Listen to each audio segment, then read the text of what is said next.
decibels, and we are going to reduce your pay and compensation and reduce your disability. So in the military, if you're 100% total and permanent, it means they can't screw with you. So how are you 100% total and permanent? So they do a formula. It's weird. Veterans Affairs is a weird one. But when I got out of the military, they did a formula. And they interview you. They do mental, physical checks. They do all the diagnostics, hearing, all that stuff. And when they evaluate you, they say, okay, your left ear sucks, so we're going to give you a rating. And it's like 40% or 25%. Like I got sleep apnea. That's a percentage.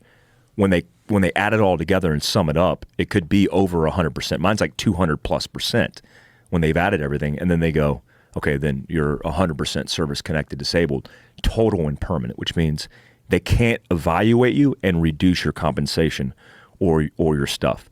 So me, for example, I am 100% service-connected, but I have TBI and post-traumatic stress because of that TBI, which is kind of what I wanted.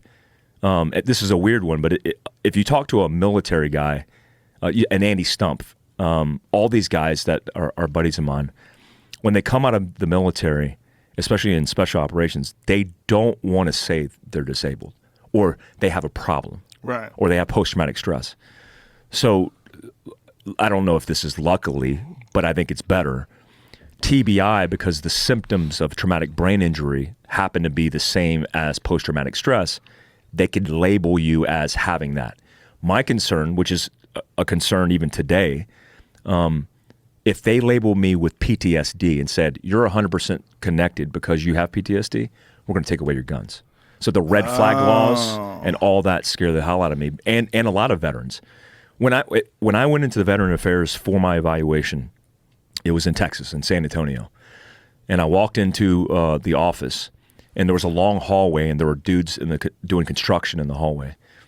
And I heard a loud bang behind me as I entered the room. And the doctor was looking at me, and I turned around and was like, what was that? And just turned around. Like, you do that to noises, especially bangs. And I turned back around, and she goes, a little jumpy, are we? And I was like, oh, Jesus shit. Christ. Like, here we go. And we did the interview, and they asked questions like, have you been in combat? Yes. Have you killed people? Yes. Have you seen dead bodies? Yes. How many dead bodies have you seen? Hundreds. Well, we find that hard to believe. Like, what? Straight up. Well, so they're challenging whether or not a person who's actually been to combat, whether or not you've seen X amount of bodies. 100%. I find that hard to believe. 100%. Holy shit. The biggest. What does that feel like when someone's questioning you like that? It was the most disgusting thing. Like, I almost got up and walked out. That was the psychologist evaluation. When I got my physical eval, it was a gentleman who was a veteran. Most of the guys are veterans. They served in some capacity, so they get it. They understand. But they're used to dealing with shitheads. And I want to be careful because there are guys who suffer from post-traumatic stress. There's dudes who get blown up. There's dudes that go through a lot. But the reality is most people who serve in combat don't do so at what I would call the tip of the spear. They're not in the front lines. They're not involved in continuous combat. They might have one rotation. So most of what they see are people who have maybe gotten blown up, maybe not even been to combat. They have the fear of impending doom has created this trauma inside of them, and then they want disability. And I'm not judging because some of those guys do. I know some of those guys, but they're not used to a guy who has an experience in combat where they volunteered for it, they wanted it, and they did years of it. So when I talked to the guy and he physically evaluated me, he's like, move your neck because mobility is a part of the equation. And I couldn't move my neck a certain way. And he goes, I find that hard to believe. You can't move your neck more than that. I'm like, I'm injured. And he goes, well, let's talk about the history of where you've been. And I started lining out my combat time. And he's like, oh, this is different. He goes, well, who'd you serve with? And I was like, I was a Green Beret. Like, oh, okay. So how many years in combat? Yeah, 4 years in combat. Oh, okay, well, this is different. And he almost like shifted and almost apologized to me because he's like, hey man, I'm used to seeing garbage.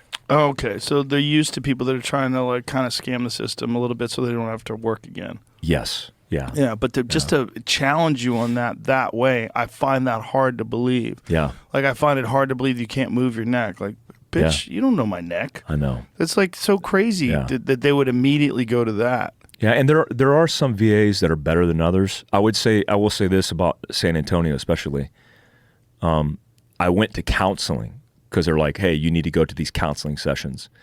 And I had a counselor who was a Vietnam veteran who lost his legs in combat.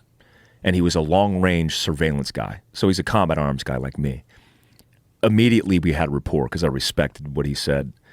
And I trusted him because we had this uncommon, unspoken experience. And he helped me through some shit. And that was beneficial for me. But there are places throughout the country that don't give two shits about veterans. They're checking the block. It's impossible to fire a GS. We know that historically speaking. From GS? A government service employee, like the guys who got caught, like they were GS civilians and they were doing vacations and all these different things. None of those dudes got fired during all this controversy. Wounded Warrior was involved in some controversy over some stuff. None of these guys in the GS realm, when it comes to veteran affairs, the system, are being held accountable. And so the system's still broken. I mean, I went there recently and was dumbfounded. Every time I go in there, it's depressing because they're not doing a good job. I just would imagine how infuriating it would be for someone to tell you that they find it hard to believe how many bodies you've seen. Yeah. Yeah. And so if they're used to seeing 99.9% of the people they talk to are saying, I've never seen a dead body or I saw one, and I say hundreds, I get it. You know, these people are like, they're like, what? That's impossible.